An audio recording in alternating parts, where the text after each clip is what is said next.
semuanya.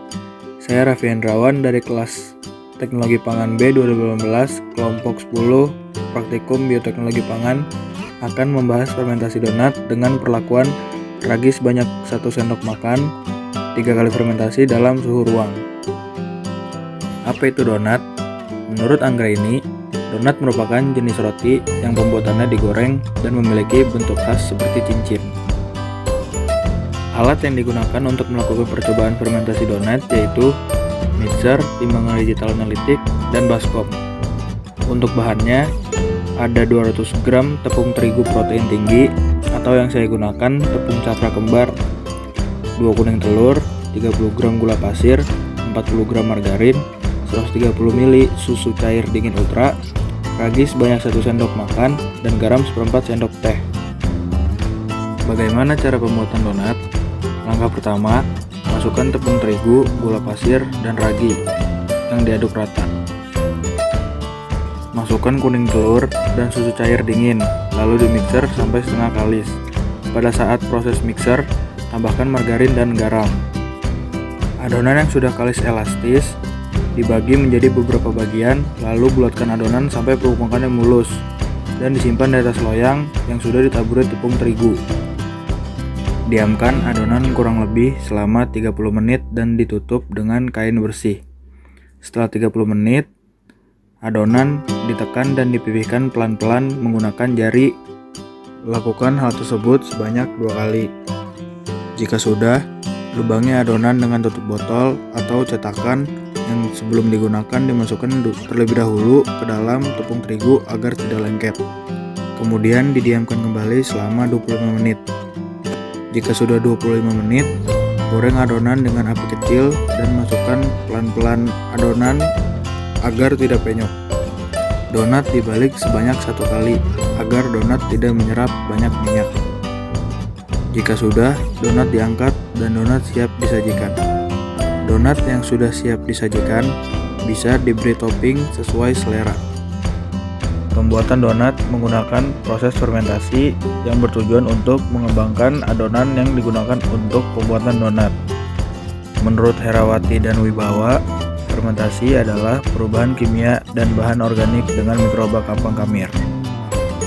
Menurut pendapat Hartono dan Pagara, fermentasi dibantu dengan ragi roti, yaitu bakteri Saccharomyces cerevisiae untuk proses pengembangan adonan. Ragi roti adalah mikroba jenis kamir, yaitu Saccharomyces cerevisiae yang dapat menghasilkan enzim untuk mengubah karbohidrat menjadi asam. Menurut pendapat Andaka dan Arumsari, adonan relatif lebih baik pada suhu ruang karena ragi roti aktif berfermentasi pada suhu kurang lebih 30 derajat Celcius. Adonan donat akan mengembang maksimal pada suhu ruang. Berdasarkan hasil praktikum yang diperoleh, diketahui bahwa donat dengan perlakuan ragi 1 sendok makan dengan fermentasi 3 kali pada suhu ruang dijadikan sebagai donat yang terbaik. Dinilai sebagai donat terbaik karena donat dengan perlakuan tersebut memenuhi kriteria parameter seperti aroma yang harum, garing, empuk, dan tidak berminyak. Hal tersebut sesuai dengan pendapat Wijaya dan kawan-kawan. Tekstur adonan yang halus dipengaruhi oleh pori-pori yang terdapat pada adonan. Semakin banyak pori-pori, maka adonan semakin empuk.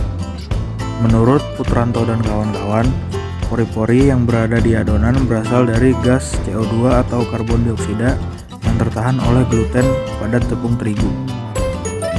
Aroma khas donat berasal dari proses fermentasi yang menghasilkan alkohol.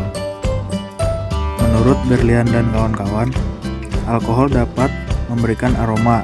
Setelah itu, alkohol menguap pada saat proses penggorengan. Karena sifat alkohol sendiri itu mudah menguap dan mudah bergerak. Menurut Lestari, penentuan kualitas donat dapat menggunakan parameter volume pengembangan, warna, dan flavor donat tersebut. Penggunaan tepung terigu cakra kembar yang tinggi akan protein bertujuan untuk mengembangkan adonan donat. Menurut Nur Cahyo dan kawan-kawan, tepung terigu yang mengandung nilai protein tinggi maka kandungan gluten pada tepung tersebut semakin banyak. Warna pada adonan donat akan berubah menjadi kecoklatan pada saat setelah proses penggorengan.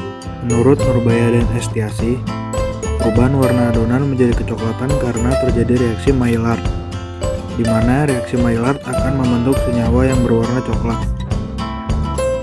Berdasarkan praktikum yang telah dilakukan, dapat disimpulkan bahwa fermentasi donat pada perlakuan ragi sebanyak 1 sendok makan 3 kali fermentasi pada suhu ruang memiliki hasil yang sesuai dengan parameter, sehingga perlakuan dengan ragi sebanyak 1 sendok makan 3 kali fermentasi dalam suhu ruang menjadi yang terbaik karena aroma khas donat, tekstur, dan warna donat yang dihasilkan terbilang sempurna dibandingkan dengan perlakuan yang lain.